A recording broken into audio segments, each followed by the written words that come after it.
see what I can do to carry. I'm very grateful to be here. I just wanted to kind of share, if you will, my journey up to this point in my life.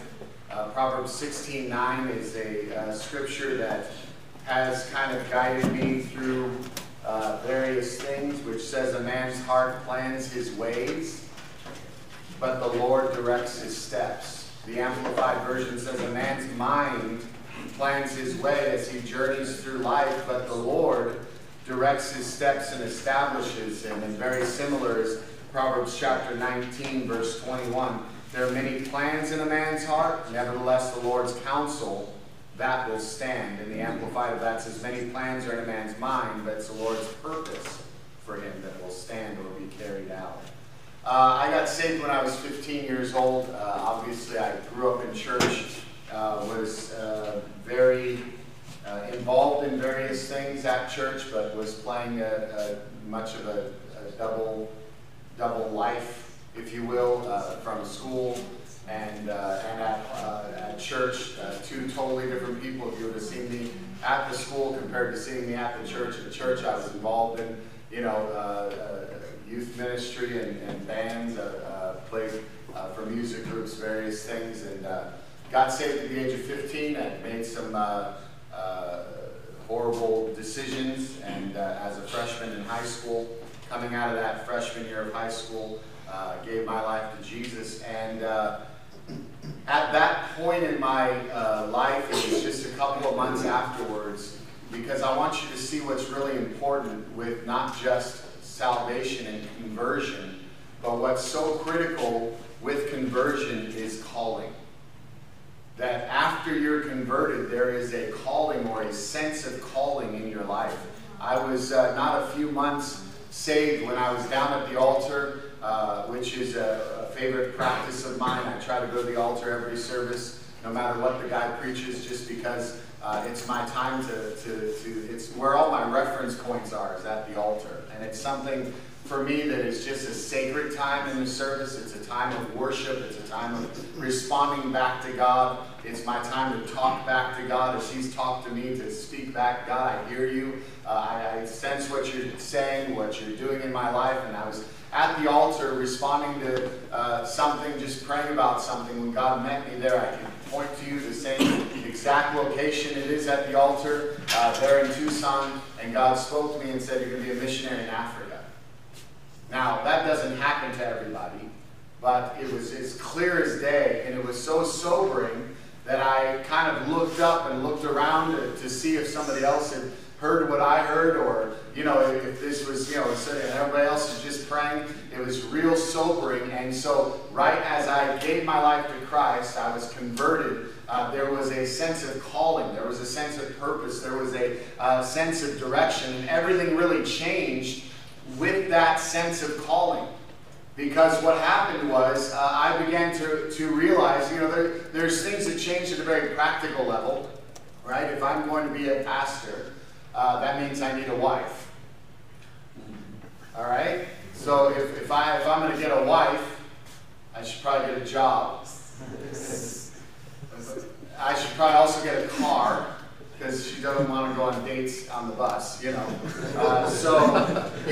took on a very practical sense of, I need to order some things in my life, all of these things need to kind of come into place. And so knowing that obviously I'm not going to become a missionary tomorrow, right? There's some steps that are in the place, but okay, God, what do I need to do now? What can I do now? Instead of just thinking, well, I'll wait until that time or the appropriate age comes, I began getting very busy with what do I need to do now so that when the time comes, I'm ready to go. One of my driving mottos in life is, or sayings, or I don't know what you want to call it, but is the reality that I don't ever want God to be waiting on me. I want to be waiting on God. In other words, I would hate for God to have a need in a specific place, but I'm not ready for that need. I'm not ready to respond. He needs somebody to go.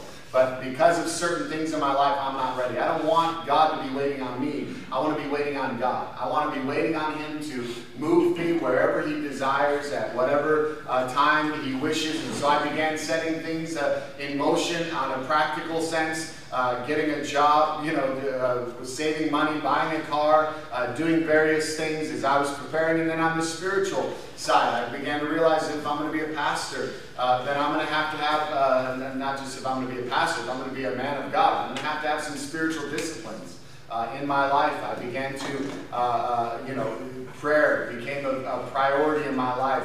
Reading the Word of God, studying the Word of God, faithfulness to various things in the church and ministry, trying to get involved in everything I could. I met my wife when I was 15. She got saved. She came from a completely different background. Her parents weren't in church at all, and so she came from a very broken home. She came into church, got saved, and got on fire immediately. And I had seen her, I had met her, we became friends, and then sometime around 16, 17, 16-ish, 17-ish kind of area, we started getting serious with one another. We had a period of time where we separated from each other. The reason was not sin. It was I went to Pastor Warner. It's a good idea to talk to your pastor, guys, about small things. I went to Pastor Warner. I thought this was very small. He's asking me, how's everything going with Sarah? And I said, oh, it's going really good. It's just funny. I noticed, a little something I just got to work on, ever since I started talking to her, my prayer life has suffered a little bit, my relationship with God. I'm more excited to talk to her than I am to talk to God. And he goes, well, stop talking to her for 6 months. I was like, wait, what? No. We're not talking about any serious things. This is just something I noticed. We're just talking here about it. No, he said, no, it's obvious that your maturity level can't handle a relationship right now. Why don't you just give it 6 months? What do you care? You're 17 years old. What does it matter? Give it 6 months. Just separate for some time. Get your heart, focused on God. Mature. Allow her to mature. Allow her to grow in God. And I walked out of there thinking my pastor lost his mind, but I'm going to have to listen to him anyway because he's always right. And so I walked out of there, and I just told Sarah, listen, we're going to stop talking for 6 months. We're going to just have time to focus on God. And she said, oh, great, good. Glad to hear that. I thought she was going to be devastated. No, she was like, thank God. Little breathing space, And so, we did that. In fact, at the end of 6 months, I didn't even feel like it was time yet. There was so much momentum in my life, my relationship with God that was growing. I was growing in so many areas. It ended up being 8 or 9 months before we actually began talking again. And when we did, it was like, the only way I can describe it is, it was like God pressed pause, and then 8 months later pressed play. It was almost as if nothing was missing in our relationship, except for the fact that we were so much, our relationship with God was so much deeper and so much, we were so much more mature in the sense of being able to handle a relationship with each other and having the right perspective that God has to come first in what we're doing. So we got married when we were 18 years old. And in March of '97, and then we became door directors in June of '97. Just a couple of months later, we were 2 years as door director. I don't think we got sent out as much as cast out. It's more like, I don't think well, let me tell you the story. So, we were having a very fruitful music scene. We're talking no less than 10 people saved every week. There was this momentum. And of course, I thought that was because I was, running the show, obviously, And, as an 18-year-old arrogant church kid, that was my only conclusion was that, God's hand's on my life, and what can I say, golden. And so, but there were so many character issues in me. There were so much pride and issues. Pastor Warner saw it, everybody saw it except for me, of course. And I came into that first conference, and I was convinced that there's only one question Pastor Warner was going to ask me: where do you want to go? just name your city. You know, I was convinced, and I walked into that office. I sat down. It was all the way Friday, you know, later in the seminars, which I knew why he was taking so long, because it didn't matter. It just didn't matter what city are you going to, you know. And so I sat down in that office, and he said, Garrett, do you like baseball?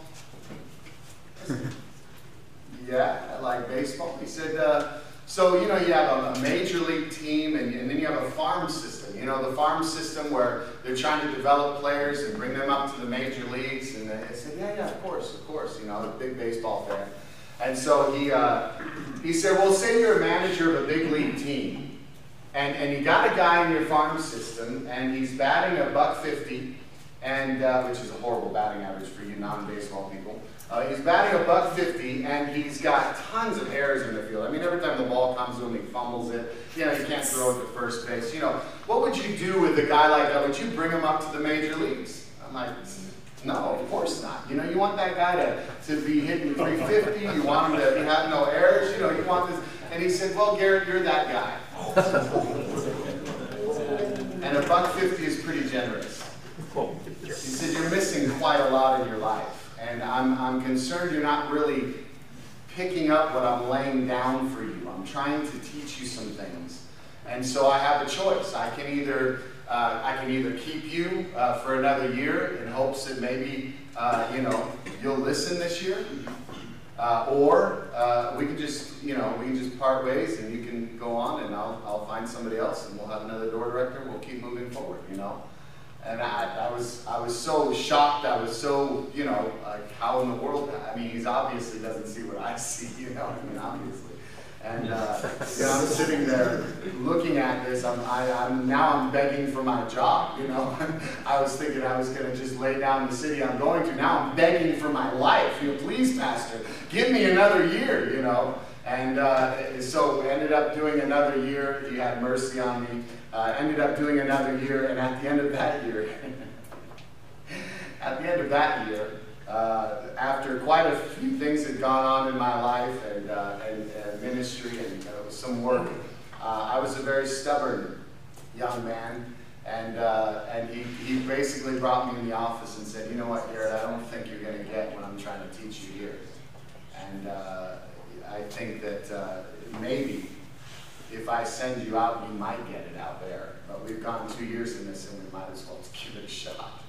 It was basically not like, all right, you're ready to go, you know, which is, you know, it was reality. And I didn't understand. I didn't see what he was seeing, because I'm looking at it from, you know, as green can be. I don't have any idea what it takes to minister at the time, to pastor. And I'm looking at it going, he's got it wrong. He doesn't understand me. He doesn't get me. You know, if only he would spend a little more time with me, or, you know, it's because, you know, I don't have as much interaction with him as I think I should have. If he would get to know me more, you know, and I've got all these things in justification. But he sent us out. He said, well, you know, if I do decide to send you out, where would you want to go? I said, I'd like to go to the Seattle, Washington area. And I think that kind of took him back a little bit. We hadn't had churches there since the 80s that we had launched out from our own side. And so that was intriguing to him, I think, which probably pushed him over the top to actually send me out instead of fire me. And so he sent me out. And I'll tell you what, that first 2 years in Washington was everything I should have learned in that 2 years as door director. God was saying, you're going to face yourself, son. You will face yourself. You're going to deal with yourself, or you're not progressing any further from here. And all I can describe it as was like laying on the operating table and having surgery performed on me for 2 straight years. I mean, we were doing everything we knew how to do. We knew how to pass out flyers. We knew how to witness. We were fruitful in getting people to pray, but we couldn't get people to stick. We couldn't get people to stay in the church. We would have 5 people, 10 people. We'd have 12 people, then back to 5 people. And the whole time, as I was going out, honestly, guys, as I was going out, it's very hard when you're in a larger congregation to understand what it takes to pioneer. And it's very hard to learn those things in a larger congregation. because you're involved in a machine, if you will. There's a dominion that is established by your pastor and by the congregation over a large number of years that causes fruitfulness. And you might think that it's because of what you're doing, but when you step outside of that umbrella of dominion that has been established by so many years of prayer saturating the city and saturating the ministry and other men that are holding things around you that you don't even understand, and you're out there now on your own, it starts to teach you some things. And wait a minute, I have to establish my own dominion out here. I have to work very hard at what pastor has worked very hard in our city. I've got to establish that here. I've got to do that here and now. And that's not just something that happens because you show up and put a sign up and, hey, look, I got the logo, guys. I'm good.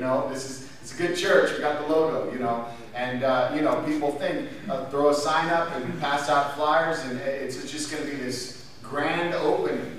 Many times they're not grand openings. They're anything but a grand opening. And that's what we experienced. I was very, let me use this word carefully. I'll say I was very carnal in my thinking about ministry. Not carnal in the sense of, fleshly, giving yourself to the flesh, but carnal meaning thinking more of the mind, less spiritual about things. The opposite of thinking spiritual about things. That's what I mean. When I looked at the ministry, it was really about what I was going to be able to do, how I was going to do it, what was my strategy, where were we going to be. I'll give you an example. I'm driving with a buddy of mine. We come into this city that the church is in today. It's called Lakewood. And we're driving down this main road. There's McCord Air Force Base, and there's the Army base that's also right there next to each other. They feed into this one town. And as I'm driving down this main street in this city, I feel God speak to me and say, this is where I want you. And so I sense that, and I turn to my buddy and I say, how far is this from your church? And he says, it's about 25 minutes. It's not very far at all. And I said, well, why don't you take me somewhere closer to where your church is? Now, think about that. I just sensed God saying, this is where I want you. And because I felt it was too far of a distance from this other guy's church, let's just go to where, let me settle somewhere in here. Because in my mind, his church was going to help build my church, and I didn't want to be inconvenienced for them to do outreaching and stuff. I want to be right there with them, and so that's what I mean by carnally minded towards ministry. Not spiritually minded, not trusting God and saying, God, whatever you want to do here. It was really my show. It was my thing. It was what I was going to do, and I was going to show people how to do this and how to pioneer. And, I've been watching people all these years, and I've picked some things up, and I think I'm going to figure this out.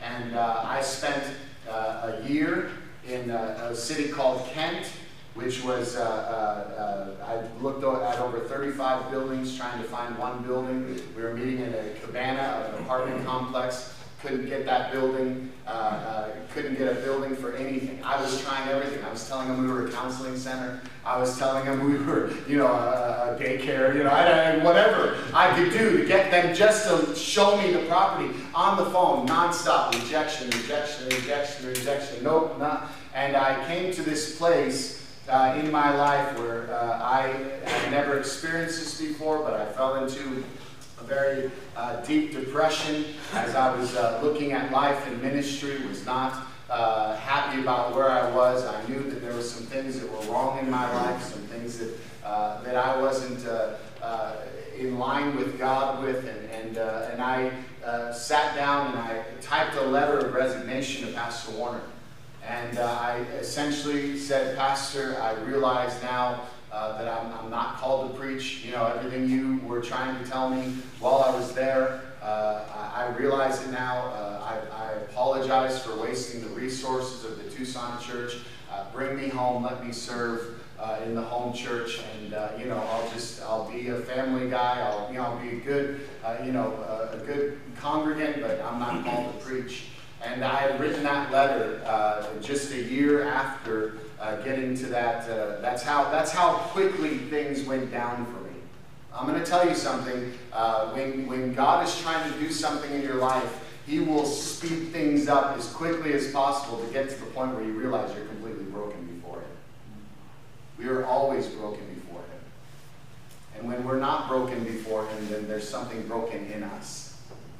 God needs us to be broken before him. He needs us to be desperate before him. And so I came to that place. I said, God, I'm going to send this letter. I call it now, having seen many people do it over the years, but I call it ministry suicide.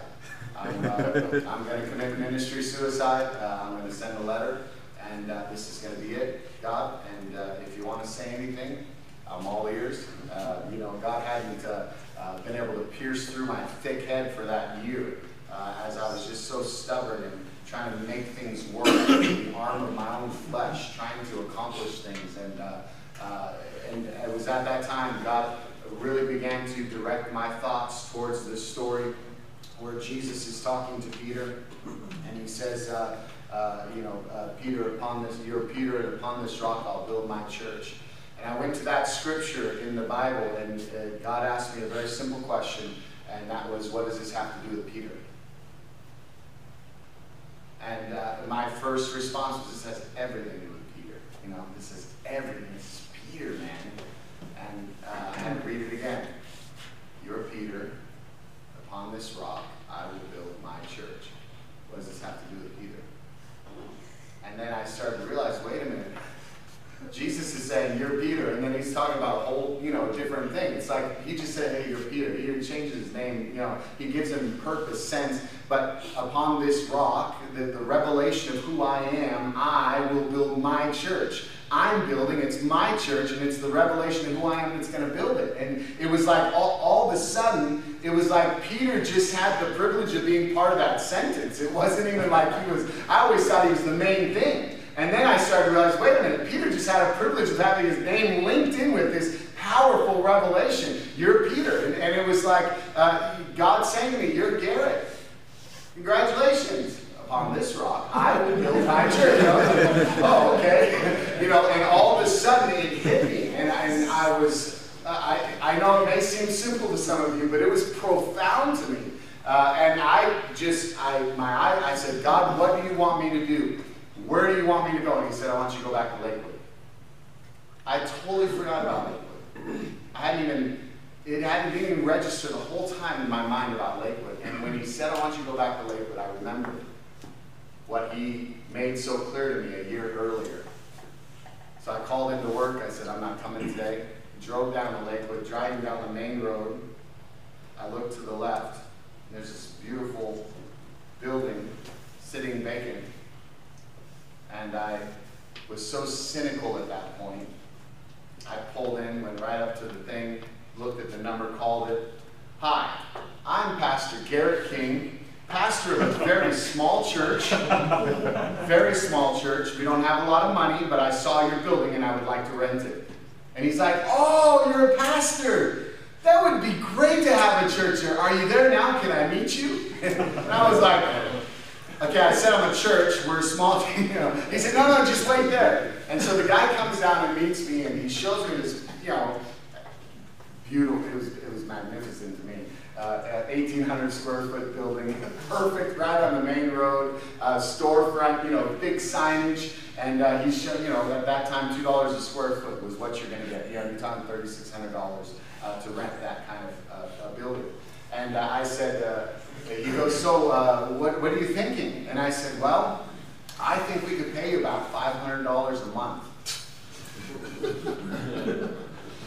I said, but God's going to help this church grow, and I believe that next year we'll be able to pay you $750 a month.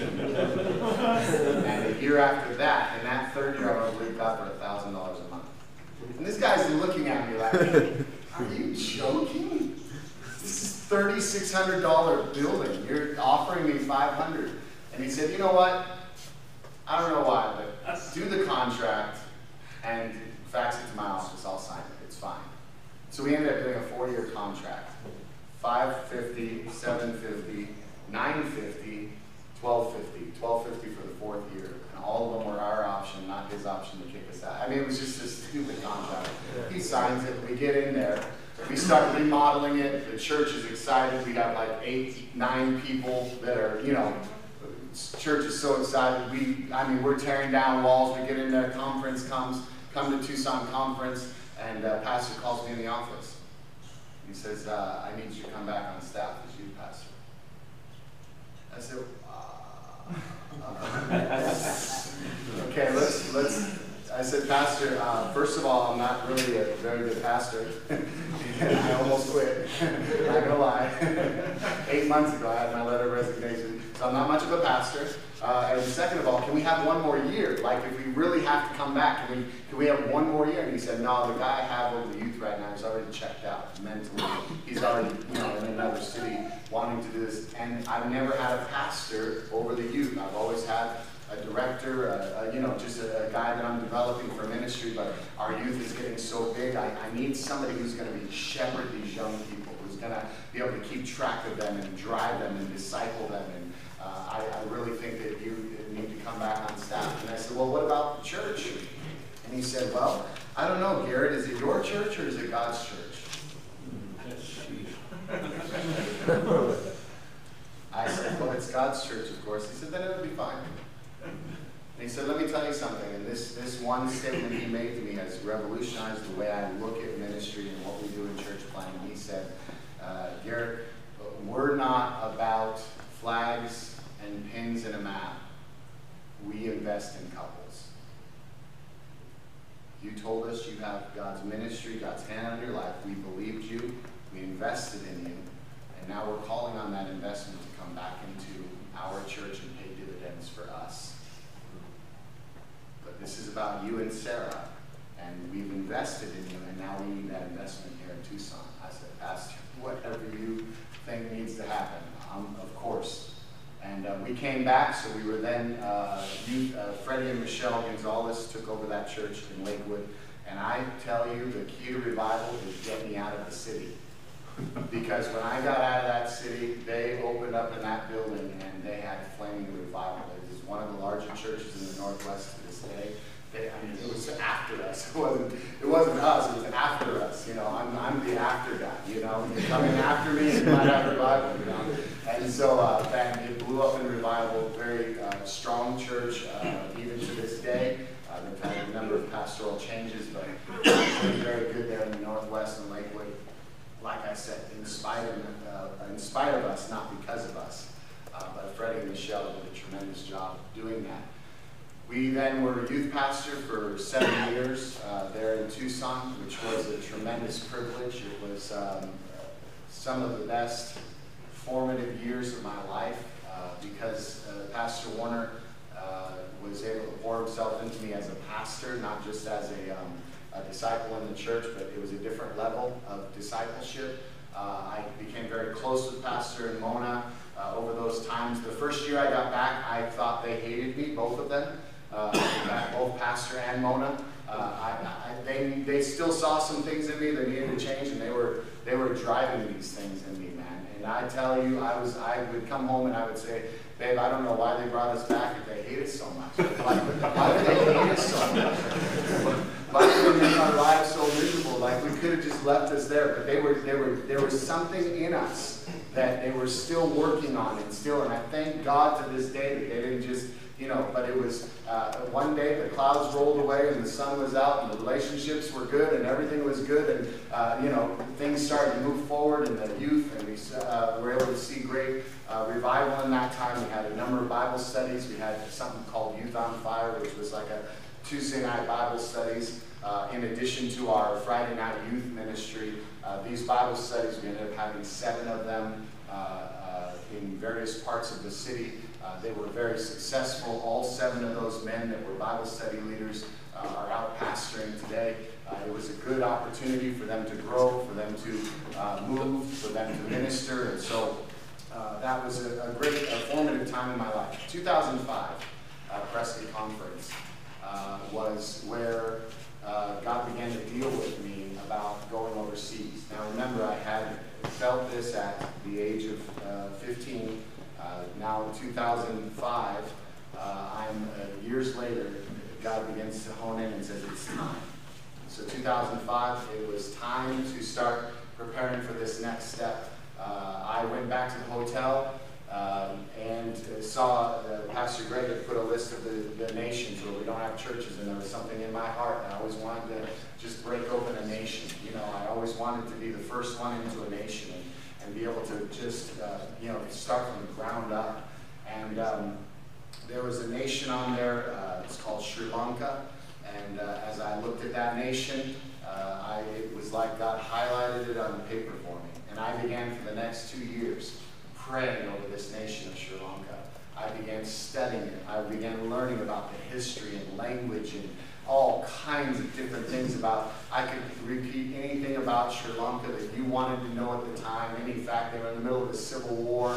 Well, they were towards the end of the civil war, but it seemed like things were finishing, and I began focusing all my prayer and attention. I began talking to Sarah about it. Babe, I'm looking at this nation. What do you think? And you know, there was a lot of fasting, a lot of prayer towards this nation. And about January of 2007, I went to Pastor Warner. This was the first time I broached the subject. This is very hard when you're on staff with a pastor and you have a very good working relationship, because you don't want them to feel like you don't want to be there anymore, but at the same time, you know, God's moving something on your heart, and so it's kind of one of those awkward conversations. Like, look, I don't. It's not that I want to go; it's that I feel like I need to. You know, it's just this awkward conversation, and so I'm talking to him, and he was kind of took him back a little bit.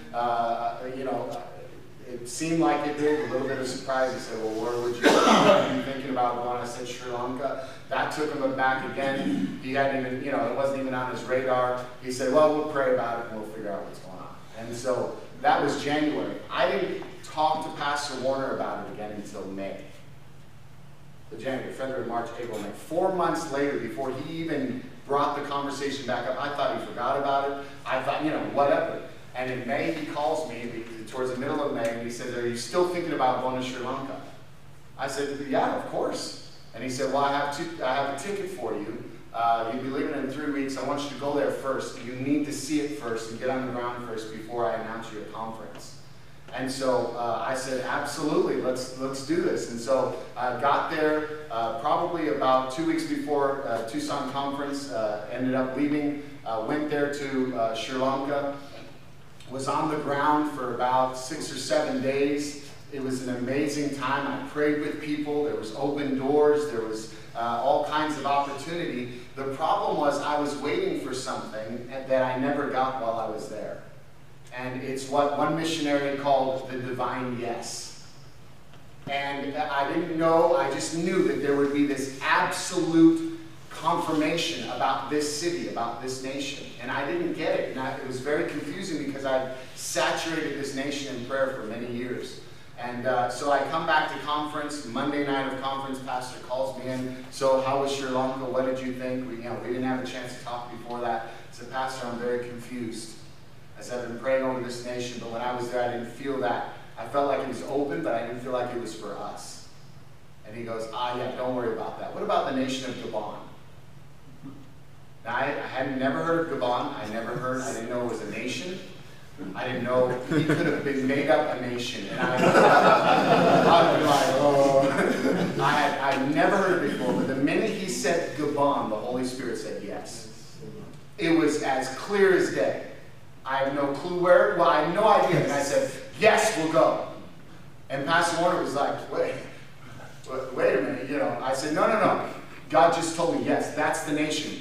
Is it a nation? I hope you're not pulling a basketball. Because God just said yes, so wherever that is, you know. And he said, why don't you go home and talk to your wife about it, you know, look it up a little bit. And sure enough, it was a nation. The funny thing is, when God called me as a missionary when I was 15 years old, at that altar, I remember distinctly saying, God, I'll go anywhere but a French nation. I hated the French. I don't know, it's something about growing up in school, if you're any sort of history type of person, the French just, you know. And so first, sure enough, don't tell God where you're not going to go.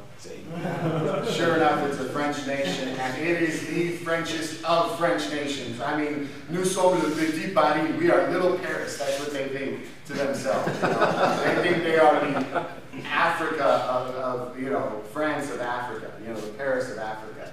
And And so it was a remarkable thing. We stepped into a move of God. It's one of those times when you know that God was doing something long before you ever got involved. The people that he brought, the converts that got saved. My translator, I didn't speak a word of French until I got to that nation and started learning French. I had no clue. And that guy, first convert, I said, God, I need a convert. I can't just have a translator. I need a convert that can translate, not a translator that might get converted. I need a convert. I need a disciple. This guy had spent 7 years in the jungle of Congo with the American military translating for them in local dialects. 7 years. And then he just happened to be in Gabon, just happened to be walking on the beach while me and my wife just happened to be there. I don't think so, guys. You step into something God's already doing. He's planning all these things. He's moving all these things, and you simply step into it. If I were to try to take any credit for what happened to that church in Gabon and where it is today, I would probably be struck with lightning. Because I'm telling you, it was a miracle after miracle. I prayed for people, I mean sick people. God raised a dead man. Miracles that I could not even express. Financial miracles. $3 million, one person. $3 million. She was stuck for 3 years. $3 million for her NGO, which is I don't know what you call them here, like a non-profit organization that fed, legitimately fed 1,200 orphans. And she was stuck 3 years. She was barely making it. $3 million contract came the next day after I prayed for her. Her whole family is in the church today. I mean, I'm telling you, just miracle after miracle. He's just kind of stepped into a move of God. And so I don't want to go much further because I know there's supposed to be discussion. So I apologize. So that's kind of the story. Then we've been 5 years in Tucson. So are there questions about any of the stuff along the way? I know it's not real Bible intensive, or anything. But maybe you have questions about any of the steps or things along the way. Yeah. Pastor, when you were door director, was there certain things that Pastor Warner mentioned to you that you needed to have as far as character before he sent you out? That was a long time ago. I'm sure he did. I'm sure he did. There was a lot of, Pastor Warner didn't have, at that time even, the assistants were handling a lot of, the day-to-day stuff. It was, I'll tell you something about the senior pastor. You may not get to talk to him as often as you think that is required, but I'll tell you, there's something about a mantle, there's something about a position, there's something about an anointing, and there's something about how much they pray for us. That they know a lot more going on than we realize. And Pastor Warner had smaller conversations with me, more direct conversations with me, but it was a group effort. It's really the church that disciples you in the sense of going out. You're trying to work with band leaders and older saints and younger saints, and you're learning dynamics of just working with people, coming in off the streets and all of that. Character is an absolute critical element to anything. You're not going to go anywhere without character. But there's also that other side of the ministry, the execution. You're probably not going to be door director if there's not a basis of character in the first place. And really it's that building that character and those disciplines that guard that character along the journey of life that are so critical. And then it's just the how-to and it's the focused ministry, the pressure. You're loaded up with so much stuff that you start to seep out from areas you didn't even know you had exposure, and pressure builds. You get angry with people, you get short with people. You never had that before because you never had that kind of pressure. And it's something about the pressure of it that makes those things come out, and then you go, oh shoot, I got a problem. I have an issue here, and I need to deal with this. And then you're able to focus your attention on that, and God's able to just move you forward in that arena. What function or role did your father, obviously, that he was in ministry, play in your decisions, guiding you, directing you? So I think here's where I made one of my bigger mistakes in life, one of my bigger regrets. I think it's natural for a young man when he starts to come of age to want to be able to flex his muscles, to want to be able to feel like I can do this, like I'm a man now. I think that's in us from God.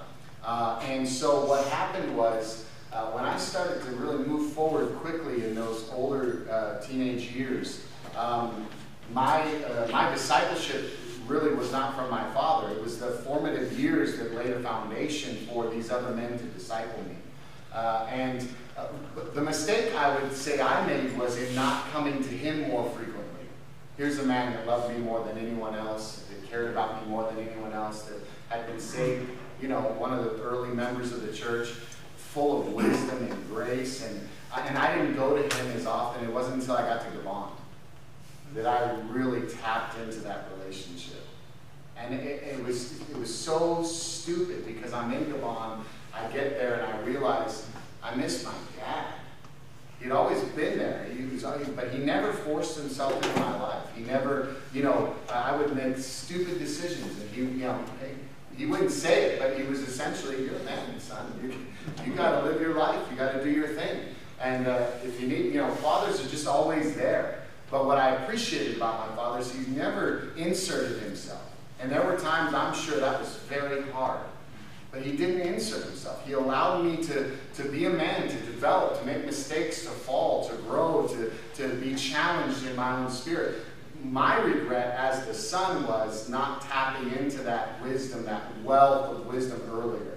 I wish I would have been humble enough, or less arrogant, or just understanding how much wisdom was there. You take them for granted, you know them your whole life, and it's just, there's something about that time of separation that I think is very important, but then there's a revelation that comes for a young man that says, I really need that relationship. So now, he's one of the most important figures in my life.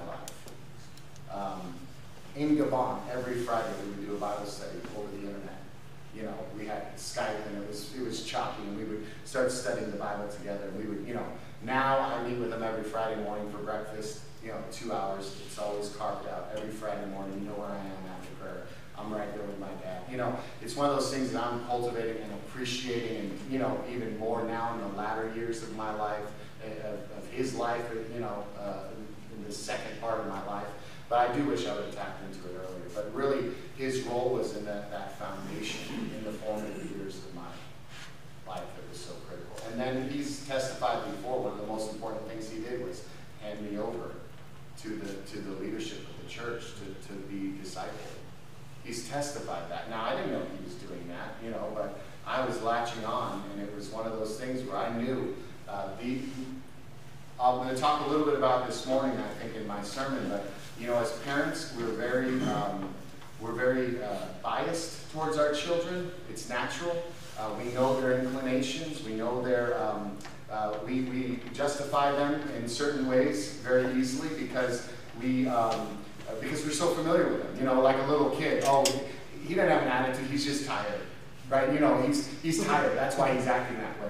Because we know them, and we know they are tired, and they haven't had a nap, and so there's truth in that. But a pastor that steps in doesn't have those biases. He looks at the attitude and goes, "Dude, you got an attitude," and without any bias whatsoever, and puts his finger on it, and then all of a sudden it's like it starts to move you forward. And so, in becoming a man, that was a critical step for me, was having other men that were speaking into my life and allowing these other men to disciple me, and my dad stepping back. I mean, he essentially handed me off to Ed and Julie Gutierrez at the age of 14. Just basically like, here you go. They were the youth pastors at the time in Tucson, and I really enjoyed being around Ed, and I would go there and I would do his newspaper in the middle of the night, throw newspapers with him, and do all kinds of stuff. And that development was part of becoming a man. If that makes sense.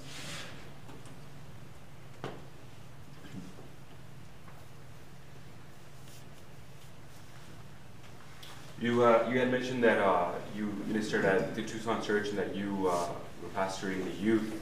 What is your advice as far as like what you just said right now? You know how parents kind of soften things up when it comes to inputting things into their kids, and how you said that pastor kind of just bluntly just put it in you. What's your advice when you're dealing with youth and you're dealing with kind of like the same circumstances? I always think that the most important element of youth ministry is the relationship with the parents. What I learned in Tucson, and dynamics can be different in different places, was as a youth pastor, the parents wouldn't hand their kids over to me unless I won their parents first. So I had to conduct myself in a very mature way. I had to be very welcoming. I had to talk to them a lot. I had to, they have to release their kids into your care. I had parents that, no matter what, wouldn't trust me with their kids, and they never came to youth ministry. They were never a part of Bible study. I could never speak into their lives. Some of the parents spoke things against me, which sowed seeds that later on in life, their kids are not serving God. They're not even, they despise the things of God. But I always worked very hard to build a relationship with the parents, to gain the trust of the parents, to conduct myself in such a way that the parents would feel like they could have confidence in me as a youth pastor. And then what happens is then the kids, as the parents release you, the kids now are more open because as they're younger, 12, 13, 14, 15, they're developing quite a bit. And there's an attachment there that is able to help you disciple them through various problems, navigate. And then there's also the important part of their ability to have confidence in you that you're actually going to be able to help them through these problems. So you're what you're trying to do as a youth, is anyone ministering to youth, is I just call it the bridge ministry. All I'm trying to do with the young people, even today, I see myself, I have a lot of influence with people under the age of 40 in our church in Tucson, and all I'm trying to do is be a bridge between Pastor Warner and them. That's all I'm trying to do. I'm trying to get his spirit, his thoughts deposited into them through me. I don't have my own agenda. I don't have anything to do with myself there. All I'm trying to do is get the spirit of Pastor Warner deposited into another generation. I'm trying to be the bridge that they can walk to him and he can walk to them. And that's all I am. I'm just that bridge. I'm just laying down, and I can connect to these younger people maybe in a way that he can no longer connect to some elements of their life, but I can. And so I'm that bridge. I'm trying to take his spirit, his thoughts, and then translate them to what the generation is facing and going through today. So that's Amen. Very good. Let's thank God.